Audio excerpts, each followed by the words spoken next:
All right, it's just about that time. Spring is rolling in and it's rolling in quick. So we're gonna go ahead and do some maintenance on the boat. I've listed out the main priorities for the day, and then I'll add more stuff if need to be. But all this information is gonna be coming from owner's manual. So this is a 100-hour or yearly maintenance inspection.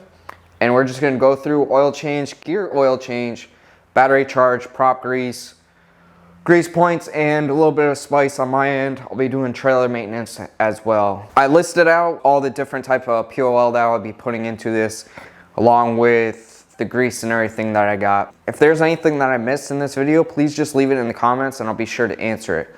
But like I said, I'm pulling this all straight from the owner's manual for the Yamaha 40 horsepower engine. So let's get started.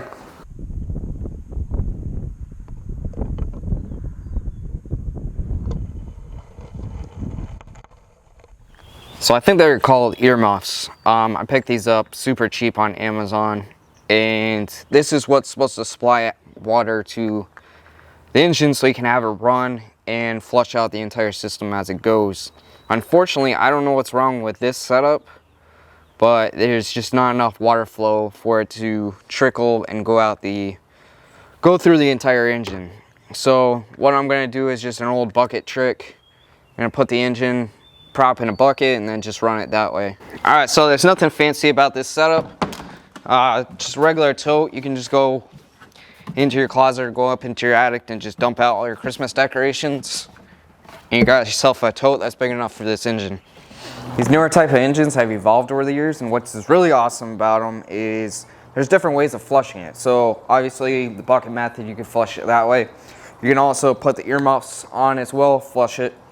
Then what's really nice about this engine is the fact that it has this adapter right on top, and you can go ahead and unscrew it and hook the hose in right here and just let it run for 5 to 10 minutes, and then make sure you plug this back in, or else when you go to run the engine, it's not going to circulate properly and you could end up burning out the engine. For what I'm doing right now is I want to warm up the engine. So this is a method of just flushing the engine, and you're not running the engine at all, you're just flushing it through. What I'm about to do now is go ahead and put the hose in. We want to try and get the water level as high as we can on this engine. In the owner's manual, it does have a recommended and a preferred.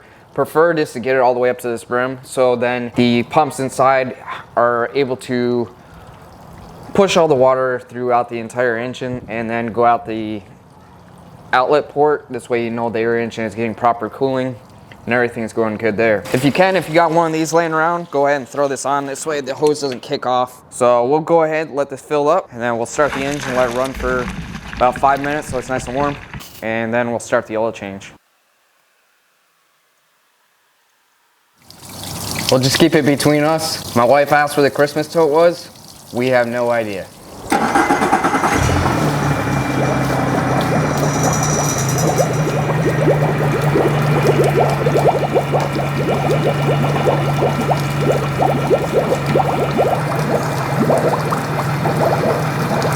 Alright, while we wait for the engine to cool down, we're going to go ahead and rinse off the rest of the boat, and then push it into the garage and conduct the oil change.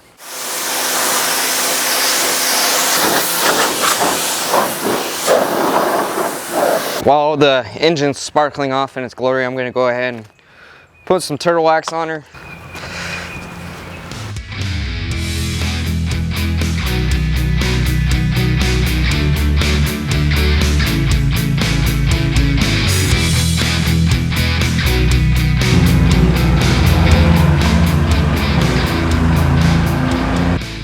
Alright, so these are the supplies you're going to need to do the oil change. 14 millimeter socket to take off the drain plug for it. Gloves, if you want to use gloves, make sure you got enough room in your oil pan. Make sure you also get the most expensive oil pan holder that you could potentially get. So when it comes to the oil change, you're going to go ahead, take the top cowling off to do that. Little lever right here to pick up the back and then slide forward. Right here is your oil filter. Yeah, so right down here man, it's gonna be the plug for draining the oil. Come around this side. That right there is your dipstick to figure out how much oil you got in it. So, we'll be checking this after we fill it back up to make sure that we have enough oil. So, the manual calls for 1.7 quarts with the oil filter. So, that's why I picked up 2 quarts over there. You can go to certain websites and they'll go ahead and give you the whole kit for doing the oil change. I forgot what the website was. I'll go ahead and just like leave a blurb down at the bottom for the actual website. Along with that is the gaskets for the drain plug afterwards, so replace those when you're done. At this point, I will go ahead and I already went over and loosened up the oil fill port, but I'm gonna go ahead and close it for now, get a good seal on it, because I don't know how quickly it's gonna drain out of here, and I don't want it to drain too quickly, and this way I don't end up making a mess, just in case the setup that I have here. Make sure this doesn't fall. Oh my God. Whew, that got close. I thought for sure that was gonna be a much bigger mess than it was. All right, so at this time we're gonna go ahead, remove the oil filter. To do that, I'm gonna stuff a few rags underneath here.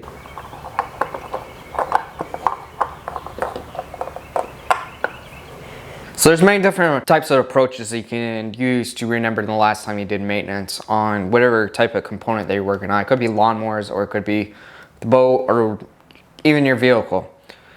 So the traditional way was just to write down all this information in the owner's manual. Another way is to write down the date on the oil filter, much like we saw on the oil filter that it took off. But this tip that I'm going to give you mostly works for people that have this particular date in the springtime. So you decide to go do maintenance on your boat, and earlier that day you realize that your spouse or significant other is a little bit upset, and of course they're not going to tell you what they're upset about. But this little tip, you can write down your anniversary on the oil filter. This way when you pop off the cowling, that's the first thing you see. So in the meantime, they think that you completely forgot. You could be just making dinner reservations real quick, and then you can knock out 2 birds with 1 stone. Your boat gets its oil filter change, and you got dinner reservations, and she's all happy with you because you remembered, but realistically you didn't. So if you like that tip, just let me know. I'll continue to share my tips as we go on. There are many different types of dyno juice out there. I decided to go with the Godzilla type. We'll go ahead and get a little bit of oil, and just go ahead and put it on the outside of the oil ring, and then go ahead and just screw it back on. Now you don't want to go too tight, so then it'll be a pain in the butt to take off. So go ahead and put the new gasket on there, put it back in, click click. Which takes about roughly 1.7 quarts, so we'll just about put 2 quarts in her and call it good. I need to get a different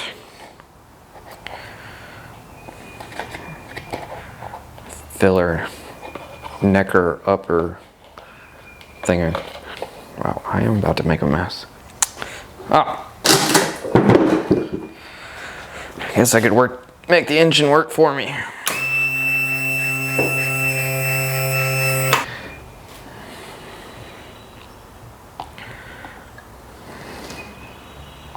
So I forgot to bring this up before, but there's actually 2 different ways to do the oil change on these motors. You can either do it the way that I just showed you, or you can siphon it instead. So you just go through the filler tube and just siphon out all the old oil, and then replace the oil filter obviously and do it that way. That's more ideal for the personnel that can't take out their boat every single time. So at this point we have knocked out oil change. Next is going to be prop grease and greasing the rest of the engine as well. Let's get to it. Down below are the various different tools that you're going to need in order to do the grease pouring section of the maintenance interval. Got some little bit of degreaser to clean up the points that are exposed. A wrench with a 22mm socket, because that's going to be for removing the prop so you can get a little bit of new grease underneath the prop splines. You're also going to need the needle nose just to get the cotter pin off it. So Lube Shuttle is the new grease gun that I just picked up. You saw it in the box earlier. This is more of an ideal solution for me. I know like most people that work with construction and everything, you're using the grease gun every single day. But for people like me that don't use the grease gun all the time, you end up sticking it on your toolbox or something. You come back like a couple months and then you got like a puddle of grease on the floor. So this Lube Shuttle concept is you can, I'll get it in the camera. You can remove this after each use. If you want to know more information about this shuttle lube or Lube Shuttle, go over and check out Tractor Time with Tim and his YouTube. He goes over to Germany, sits down with the manufacturer and the engineers and goes over the different types of lubricants that they have. They have a variety of different lubricants. I decided to go with this G200 EP bearing grease, and realistically, the only real reason why I went for it is because I had a boat on it. So it shows that it's able to work in the marine type of environment. So I already went ahead and loosened everything up, so don't freak out that I'm like easily pulling all this stuff off. But cotter pin comes out, then this castle nut. There's a spacer, a seal protector in there as well. As soon as that's done, you're able to take the prop off, and then we'll go ahead and clean this all off and put some new grease on it.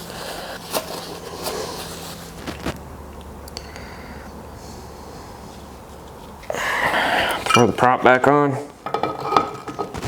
Seal and spacer back in. Throw the nut back on. Go ahead and torque it back down. While I went to Lowe's, I picked up some new cotter pins. So we'll go ahead and get this cotter pin that I put in there temporarily out of there, and we'll put it in correctly. I'm gonna go ahead and throw it in gear, this way I'm not playing around with it that bad.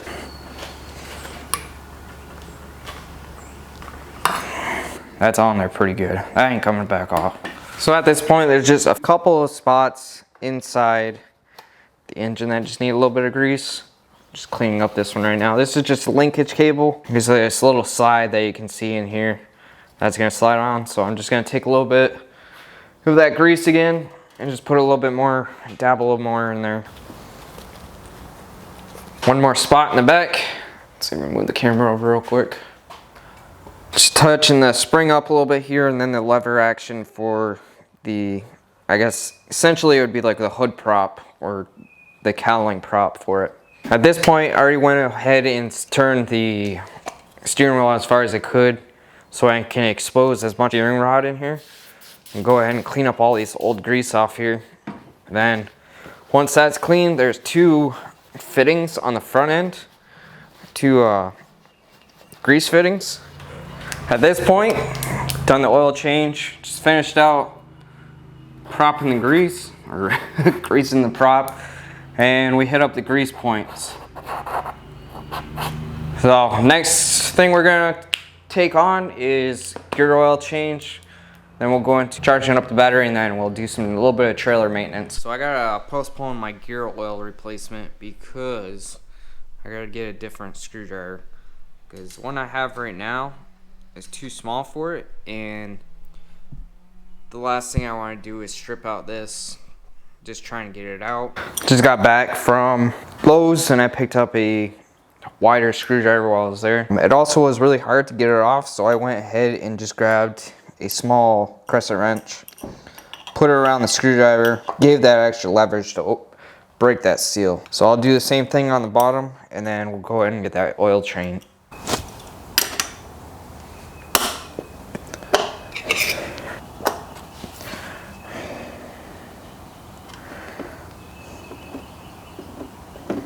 And we'll get the top one off so it can drain a little bit quicker. So while that's draining, these are just the tools that you're gonna need for doing this part of the maintenance. When you take these off, they got gaskets on them. or O-rings, whatever you want to call them. Just make sure you take them off this way.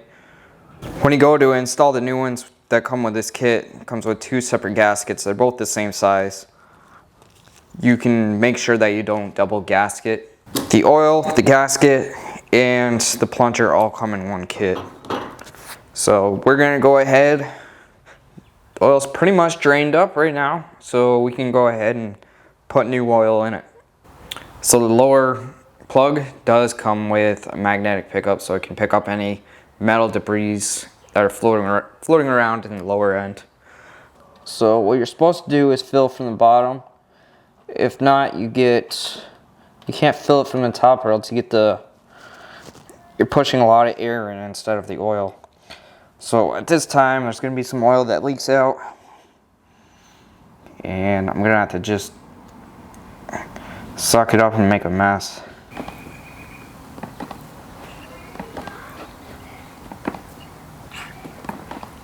Alright, there she goes. She's up on top. Go ahead and put that new gasket in and put that top bolt in.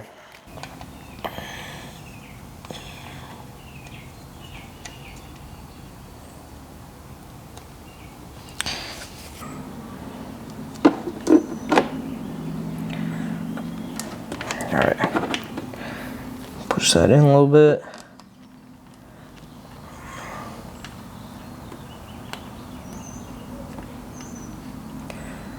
And new drain plug is in.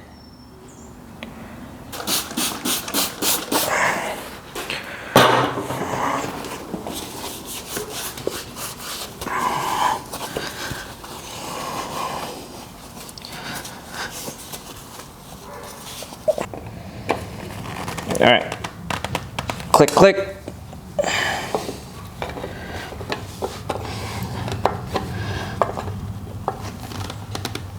Click, click. Making progress now. We just knocked out gear oil change. The only thing we got left now is to charge the battery and do a little bit of trailer maintenance. So let's get into it. When it comes to battery care maintenance, I'm just doing simple maintenance. It's nothing complex. First thing I did was just clean the batteries off. And if your terminals are a little bit messed up, you can pick one of these battery terminal cleaners up at your local auto parts store, and then just take it over and just brush the terminal port. This way it cleans it off nice and good. So when you do your connections for either running any type of component on your boat or just charging it back up, it's got a good connection and it's able to make a good charge. The charger I use is the Noco Genius. I've had this for almost a year now. It's my first battery charger.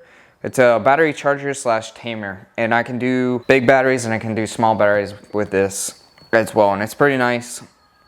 I just plug it in and pretty much just let it sit overnight, and it charges both batteries. So what makes it even more convenient is the fact that the ends pop off, so you have these little adapters on them. So you don't have to have these things dangling every single time. So you just go ahead, plug these 2 ends in, and you have the gator clips. And you can go ahead and put the gator clips onto the battery terminals. What also is nice is you can get different extensions, and you can have it so it has the eyelets instead of the gator clips, and you can go ahead and just mount it to your batteries and just leave it on there, and then anytime you need to charge the battery, you just connect the new connector to it. They also have connectors that can go from the battery. They're just pretty much battery indicators, so you can just open up this hatch, look down, and look at the battery indicator. It's only about that big, and it connects into the eyelets that would already be pre-installed on there. So we'll go ahead, plug these batteries up, let it charge overnight. I do not know the amount of time that it takes to charge it. Like I said, I just plug it in overnight, and by morning it's all set to go. And that's even with, I ran the trolling motor for about 2.5 hours. And when I woke up the next morning, I was ready to just roll back out. Sweet, just knocked another one off for the list.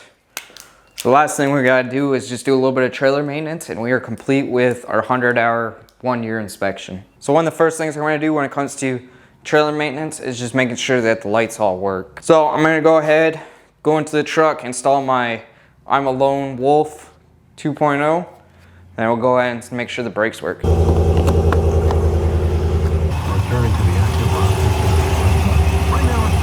So next step is going to be check air pressure in the tires, and then I'll go ahead and take the caps off of the wheel bearings. This way we can do a repacking of the bearings, put the cap back on, and then call it good. To save you the convenience of not listening to